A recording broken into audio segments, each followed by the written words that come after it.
दोस्तों नमस्कार, मेरा नाम है अमित और हम लोग आप जानते ही हैं कि वर्ल्ड ज्योग्राफी की सीरीज़ हम शुरू कर कर चुके हैं और उसमें पहला कॉन्टिनेंट जो दुनिया का सबसे बड़ा कॉन्टिनेंट है एशिया, उसको हम कवर कर चुके हैं। अभी तक आप लोग ये जान भी चुके होंगे कि हमारा मैप पढ़ने का तरीका कैसा है। 2 ही सूत्र मैंने आपको मैप पढ़ने के बताए हैं। पहला, जहाँ से मैप की किसी लोकेशन को देखना शुरू करें, अल्टीमेटली घूम के वहीं उसी लोकेशन पर आ जाना है। इससे क्या होगा कि बहुत सारे जो आपके जानकारियाँ हैं, जो फैक्ट हैं, वो सारे फैक्ट एक सीरीज़ में, एक माला में बंध जाएँगे। एक बात तो ये है। दूसरी बात है, जब आप अपने एटलस को देख रहे हो ना दोस्तों, तो उसमें सूत भर सरको। ऐसा नहीं कि मैंने कोई लोकेशन बताई और आप तुरंत आगे 2 फुट आगे गुज़र गए, 3 फीट आगे गुज़र गए, ऐसा नहीं।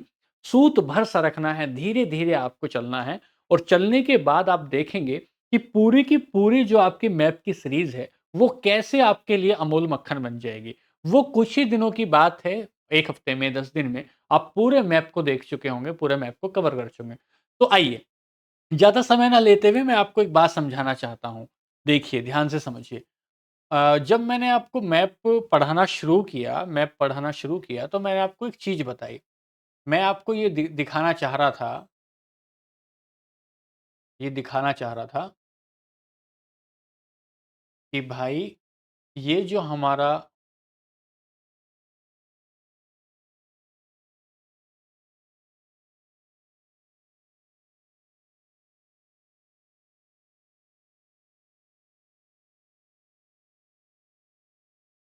समझिए, इसको आपने नॉर्थ अमेरिका कहा, इसको आपने साउथ अमेरिका कहा, इसको आपने अफ्रीका कहा, इसको आपने यूरोप कहा, इसको आपने एशिया कहा, इसको आपने ऑस्ट्रेलिया कहा और यहाँ एक महाद्वीप हुआ जिसको आपने अंटार्कटिका कहा।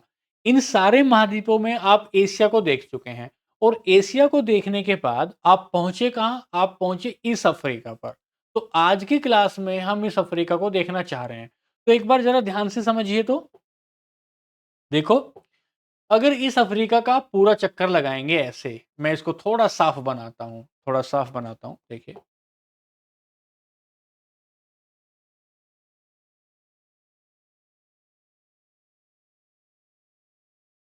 समझिए,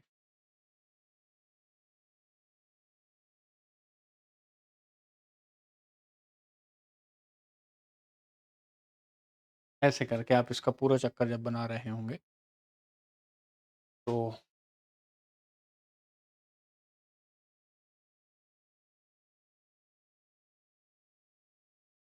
समझिए देखो, ये जो बीच का पोर्शन हुआ ना ये, इसे कहते हैं भूमध्य सागर और हमको लगाना है चक्कर पूरा का पूरा इस अफ्रीका का।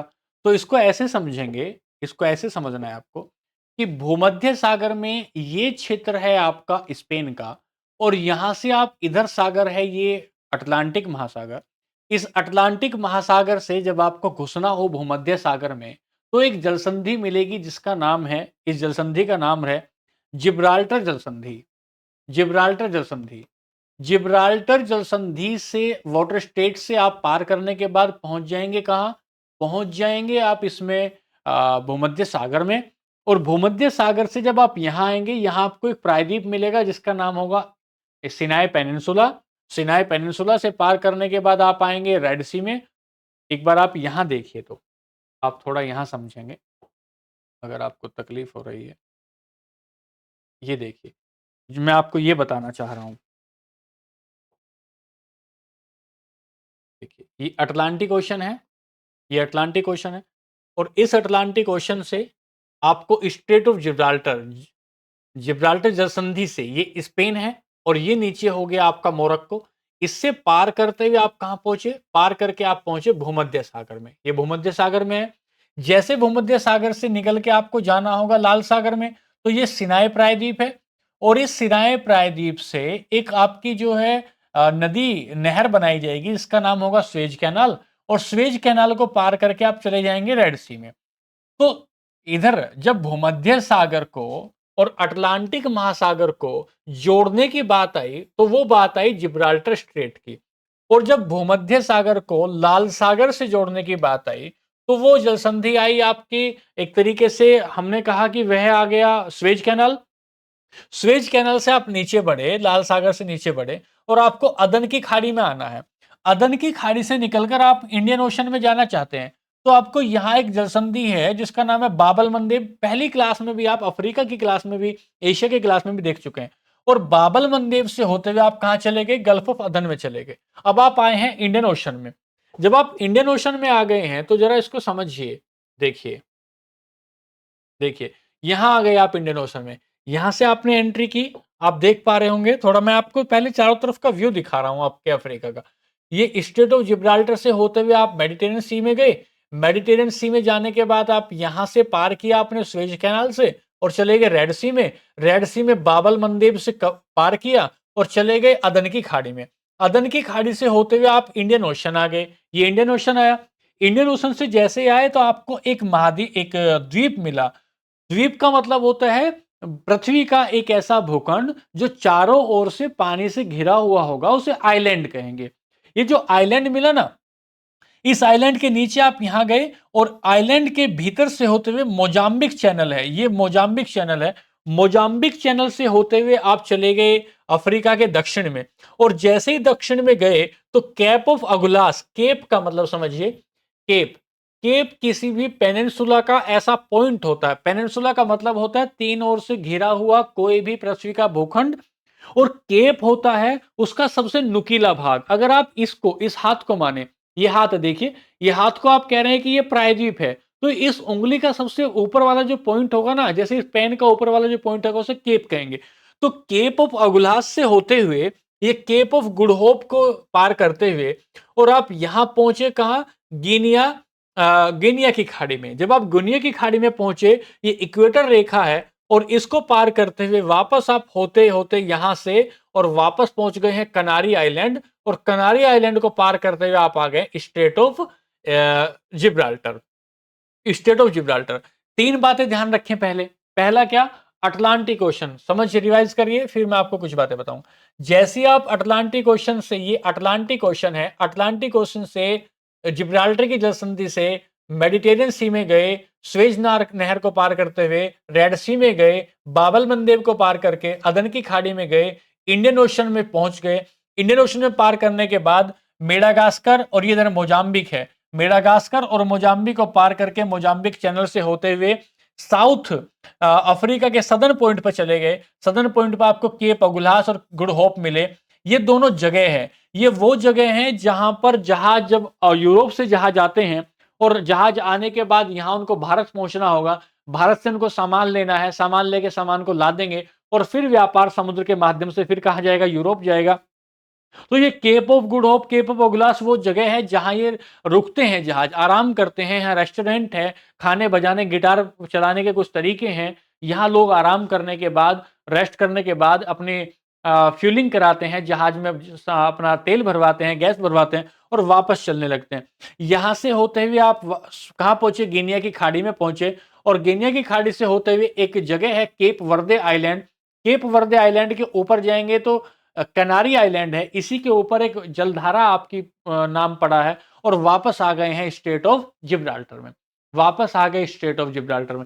एक चक्कर तो आपने ये लगाया, इस चक्कर में आपने दो तीन बातें याद कर ली। चलिए ध्यान से समझेंगे अब वापस आइए। जब वापस आएंगे तो आप यहां से जैसे बाहर निकलेंगे, इधर जैसे बाहर निकलेंगे, यहां निकलने के बाद आपको एक जो है सकोत्रा आइलैंड मिलेगा, सोकोत्रा आइलैंड। और सोकोत्रा आइलैंड पर यमन का कब्जा है, ये हमने एशिया में देखा था। यहां से नीचे चले, नीचे चले तो एक आइलैंड मिला जिसका नाम हुआ सेसेल्स आइलैंड। सेसेल्स आइलैंड पूछा जाएगा, जो सेसेल्स द्वीप है, सेसेल आइलैंड है, वो कहां है? तो आप बताएंगे वो इंडियन ओशन में है, इंडियन ओशन में है। और इंडियन ओशन में भी जो मेडागास्कर है, मेडागास्कर के नॉर्थ में है। एक बात हो गई।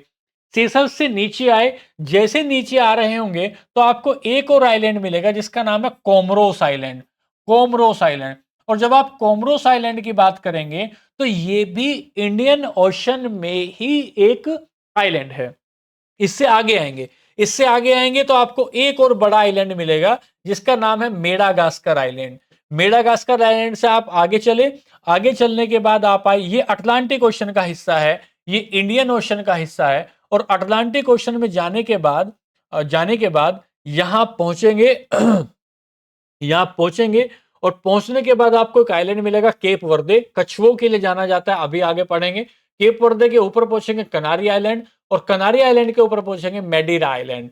तो देखिए ध्यान से समझिए, सोकोत्रा आइलैंड, कोमरोस आइलैंड और सेसेल्स आइलैंड और मेडागास्कर, ये इंडियन ओशन के पार्ट हो गए। फिर यहां आए तो केप वर्दे, कनारी और मदीरा जो आइलैंड है, ये अटलांटिक ओशन के पार्ट हो गए। थोड़ा सवाल अगर डिटेल में बनता है,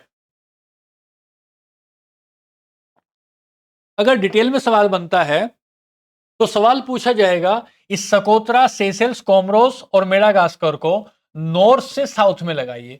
नॉर्थ से साउथ लगाएगा, या पूछेगा इसको साउथ से नॉर्थ में लगाइए, तो हम कहेंगे सकोत्रा है, ये सेसेल्स है, सेसेल्स के बाद कोमरोस है, और कोमरोस के बाद मेडागास्कर है। ऐसे आप इसको लगा देंगे। फिर इसके बाद यहां से आएंगे, इधर आप अटलांटिक ओशन में आएंगे, तो आप कहेंगे मेडेरा है, इसके बाद कैनेरी है, और कैनेरी के बाद केप वर्दे। ये हमने लोकेशन तय की चारों तरफ से कि हमारा जो ये हम एशिया महाद्वीप पढ़ने जा रहे हैं, हम जो ये एशिया महाद्वीप पढ़ने जा रहे हैं, इस एशिया महाद्वीप के चारों तरफ कौन कौन सा हिस्सा है, अब ये पढ़ लिया। बहुत ज्यादा पढ़ा नहीं रहे हैं अभी, आपको कुछ बातें समझाने की कोशिश कर रहे हैं जो आप देखोगे अपने मैप में देखोगे। ठीक है, चलिए आगे चलते हैं, ध्यान से समझो अगली बात को। अगली बात, चारों तरफ का चक्कर दोबारा काटना है। ये आपने कहा कि ये स्पेन है, ये आपने कहा ये मोरक्को है, तो ये जो मोरक्को का हिस्सा हुआ ना, ये यहां एक माउंटेन रेंज पाई जाती है जिसे एटलस माउंटेन कहते हैं। एटलस माउंटेन पूछा जाएगा कि एटलस माउंटेन ऑफ कौन से महाद्वीप में पाया जाता है, और पूछा जाएगा कि एटलस माउंटेन कौन से, मुख्य रूप से कौन से अफ्रीका के कौन से देश में फैला हुआ है, तो हम बता देंगे कि Atlas mountain is expanded in Morocco, Morocco and Algeria. ये दो देश बनेगा। देखो अगर आप यहां देखेंगे ना, इस देश को थोड़ा आपको देखने को मिलेगा। देखिए यहां ये क्षेत्र मैं आपको उधर दिखा रहा हूं। जब आप उधर इस क्षेत्र को देखेंगे, वो फिजिकल मैप है, पॉलिटिकल मैप है। फिजिकल मैप का मतलब होता है कि आप उसमें नदी, नदियां और पहाड़ देखते हैं, और पॉलिटिकल मैप का मतलब होता है देशों की बाउंड्री का एक तरीके से देखा जाता है। तो ये जो मोरक्को है ना, ये मोरक्को, इसकी राजधानी मराकेश, ये अल्जीरिया, अल्जीरिया की राजधानी कॉन्स्टेंटाइन। तो ये जो क्षेत्र अल्जीरियस, माफ कीजिएगा, इसकी राजधानी अल्जीरियस। तो ये जो अल्जीरियस है, इन दोनों क्षेत्रों में फैला हुआ है एटलस माउंटेन। तो पूछा गया कि एटलस माउंटेन कहां फैला, कहां विस्तारित है, कौन से महाद्वीप में है, तो आप बताएंगे कि महाद्वीप तो कौन सा है, अफ्रीका है, और देश कौन सा है, मोरक्को है, और मोरक्को और अल्जीरिया है। एटलस माउंटेन की सबसे ऊंची चोटी जो है वो माउंट टोबोकुल है। एटलस माउंटेन की सबसे ऊंची चोटी माउंट टोबोकुल। कई बार क्या करेगा कि बहुत सारे चार ऑप्शन बनाएगा, और चार ऑप्शन बना के इधर तो देगा चोटियां, इधर तो देगा चोटियां, और इधर देगा उनकी पर्वत श्रृंखला। पर्वत श्रृंखला का मतलब होता है कई सारे पर्वत, कई सारे पर्वत ऐसे बने हुए हैं सीरीज से, इसको पर्वत श्रृंखला कहते हैं, माउंटेन रेंज कहते हैं। और इसी पर्वत श्रृंखला के भीतर यहां कोई लंबा सा चौड़ा सा पर्वत हो गया, ऐसे ऊंचा सा पर्वत हो गया जिसकी हाइट हो गई, इसको कहते हैं माउंटेन पीक। ठीक है, तो चोटी का मतलब एक माउंटेन रेंज में कोई चोटियां हो सकती हैं। एक बात यहां से आपने रटी, क्या रटी, कि भैया एटलस माउंटेन कहां पाया गया, मोरक्को में, अल्जीरिया में। इसकी सबसे ऊंची चोटी कौन सी मिली, सबसे ऊंची चोटी मिली इसकी माउंट टोबोकुल। फिजिकल में आप देख रहे हैं। यहां से आगे बढ़े, यहां से आगे बढ़ते बढ़ते आप पहुंचे, तो आपको मिला ये मिस्र, ये यही तो है, यही तो इजिप्ट है, यही तो वो देश है जहां से हम मिस्र की सभ्यता को देखते हैं। जहां आपने बचपन में पढ़ा होगा मिस्र के पिरामिड, कि ऐसे पिरामिड होते थे, 70-70 टन के पिरामिड होते थे, कैसे उठाते होंगे। यही वो नील नदी का क्षेत्र है जहां कपास होता था। हमारे जो सिंधु सभ्यता के लोग हैं वो यहीं तो जाते थे व्यापार करने के लिए। तो ध्यान दीजिए, ध्यान दीजिए, ये कह रहा है कि ईस्टर्न डेजर्ट जो है, ईस्टर्न डेजर्ट, और एक शब्द आता है कतर डिप्रेशन। अगर पूछा जाए कि कतर डिप्रेशन क्या है, तो हम बताएंगे कतर डिप्रेशन एक गहरा स्थल है मिस्र में। क्योंकि इसके साथ शब्द जुड़ा हुआ है कतर, तो ऐसा लगेगा क्यों ना ये कतर देश में, एक खाड़ी देश है, साउथ वेस्ट एशिया का, पश्चिम एशिया का, ऐसा लगेगा ये कतर में ना हो, दरअसल ये कतर में नहीं है दोस्तों, ये तो इजिप्ट में है, ये मिस्र में है। और ये जो मिस्र में आप इधर आएँगे, आगे आएँगे, तो ये क्षेत्र बनेगा किसका? ईस्टर्न डेज़र्ट का। तो पूछा जाएगा ईस्टर्न डेज़र्ट या जो मरुस्थल है, पूर्वी मरुस्थल है, वो कौन से देश में है? तो आप बताएँगे ये मिस्र में है। अगली बात क्या है कि जो सिनाई पेनिनसुला है, अभी हमने बताया पेनिनसुला का मतलब होता है तीन ओर से पानी से घिरा हुआ कोई भी पृथ्वी का भूखंड पेनिनसुला होता है। और ये सिनाई पेनिनसुला जिसे आप ये कह रहे हैं, जिसको तोड़ने के बाद हमने स्वेज नहर बनाई ना, ये स्वेज नहर सिनाई पेनिनसुला को तोड़ने के बाद बनाई। और ये किसका हिस्सा है? तो हम कहेंगे ये मिस्र का हिस्सा है। अगली बात हो गई। यहां से आगे चले, क्रम में चलना है दोस्तों, क्रम में चलना है। मैप कैसे आपके हाथ में आ जाएगा आपको पता भी नहीं लगेगा। यहां से आगे चले तो आप चलने के बाद आपको डेजर्ट मिला, डेजर्ट को अभी छोड़ देंगे। आगे चलिए, आगे चलेंगे तो इथोपिया देश है, और इस इथोपिया देश को आप इथोपियन हाईलैंड कहते हैं। तो पूछेगा जो इथोपिया हाईलैंड है वो कौन से क्षेत्र में है? तो आप बताएंगे पूर्वी अफ्रीका में है। यहीं पर एक बात ध्यान से समझ लीजिए, बहुत कायदे से समझिए। जब आप ये कहते हैं कि ये देश है इरिट्रिया, देखो इधर लिखा है इरिट्रिया, ये देश है जिबूती, ये देश है इथोपिया, ये देश है सोमालिया। दरअसल आपने सोमालिया के डाकुओं का नाम सुन रखा होगा दोस्तों, कि ये क्या करते हैं कि यहाँ पर जो सामान जहाज से लेकर जाते हैं, देखो ये रेड सी है ना, अदन की खाड़ी, अदन की खाड़ी से पहुंचेंगे रेड सी से पहुंचेंगे मेडिटेरियन सी, और यहाँ इटली देश है, इटली देश में जाके अपना सामान पहुंचा देंगे, और इटली में बने हुए हैं गोदाम, और इस इटली से यूरोप के सारे देशों में सामान चला जाएगा। लेकिन ये जो सोमालिया के डाकू हैं, ये इसको यहीं लूट लेते हैं। तो एक सवाल पूछा जाएगा कि जो हॉर्न ऑफ अफ्रीका है, जो हॉर्न ऑफ अफ्रीका है, उसमें कौन-कौन से देश आते हैं? तो मैं आपको एक तरीका बता रहा हूं। S double E D seed को आप कहेंगे अफ्रीका का सींग, या कहेंगे horn of Africa, horn of Africa. जब आप हॉर्न ऑफ अफ्रीका कहते हैं, इसका मतलब है ये क्षेत्र इरिट्रिया का है, ये क्षेत्र सोमालिया है, ये क्षेत्र इथोपिया है, और यहां पे एक क्षेत्र मिलेगा जिबूती। तो देखिए, एस से सोमालिया, सोमालिया, ई से इरिट्रिया, इरिट्रिया, फिर ई से इथोपिया,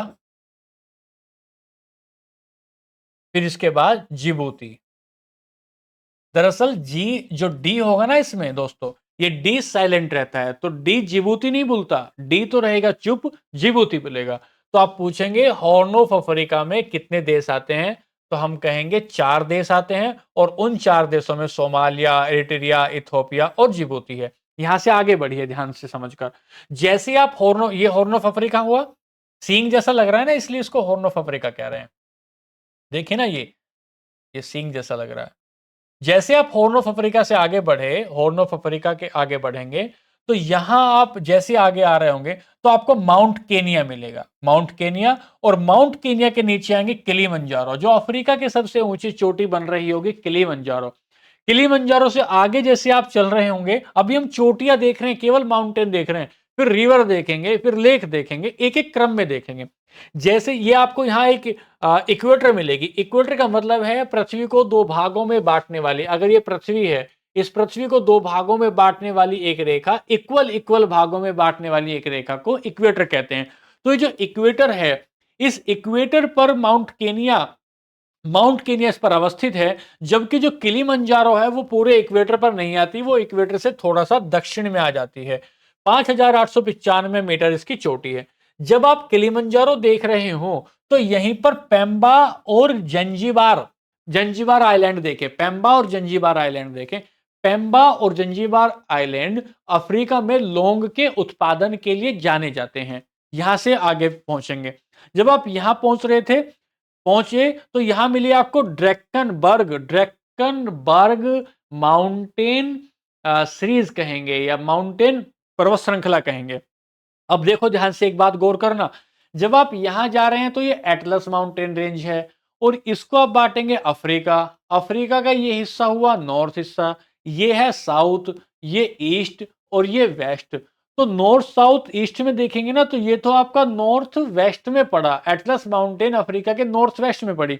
और अगर ड्रैकनबर्ग को देखोगे तो ये जो पर्वत श्रृंखला पड़ी, ये आपके साउथ ईस्ट में पड़ी, साउथ ईस्ट में पड़ी। तो ड्रैकनबर्ग को अगर आप पूछा जाए कि ड्रैकनबर्ग पर्वत श्रृंखला कहाँ है, तो आप बताएंगे यह अफ्रीका में भी है, और अफ्रीका के नॉर्दर्न पार्ट में है, सदर्न पार्ट में है, तो आप बताएंगे सदर्न पार्ट में।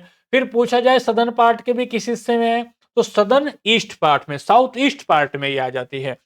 ठीक है, चलिए, आपने बचपन से पढ़ रखा होगा कालाहारी डेजर्ट, अभी पढ़ा नहीं रहा हूं, बस दिखा रहा हूं। ये कालाहारी डेजर्ट है, बोत्सवाना में कालाहारी डेजर्ट जो है माना जाना जाता है।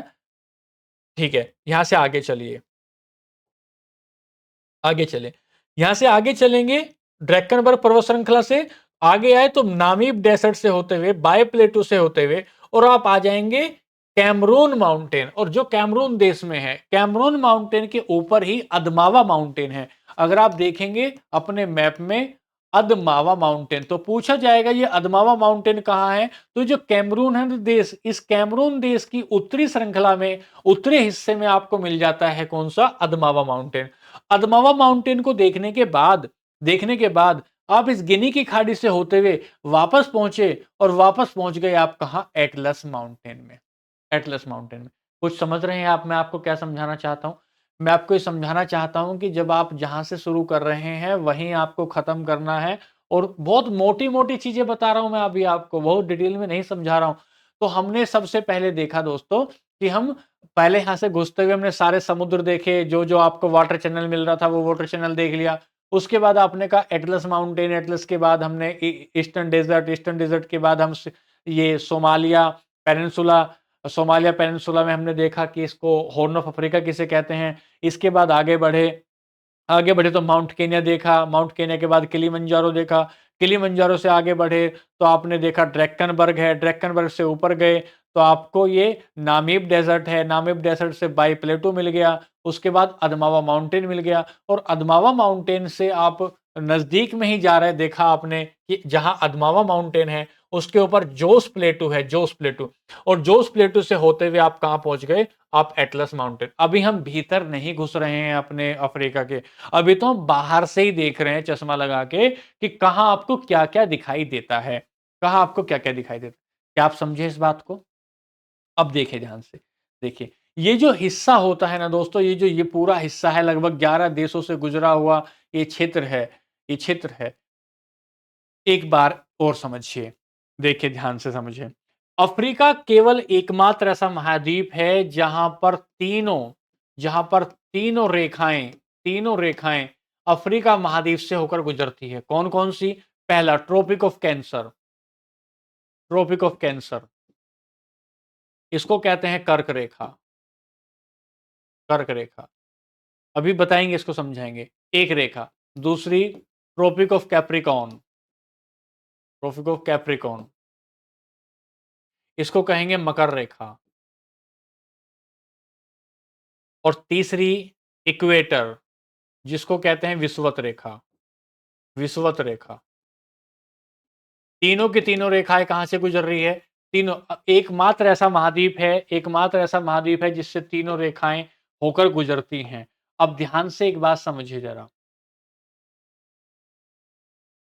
देखिए मैं यहां समझाता हूं आपको।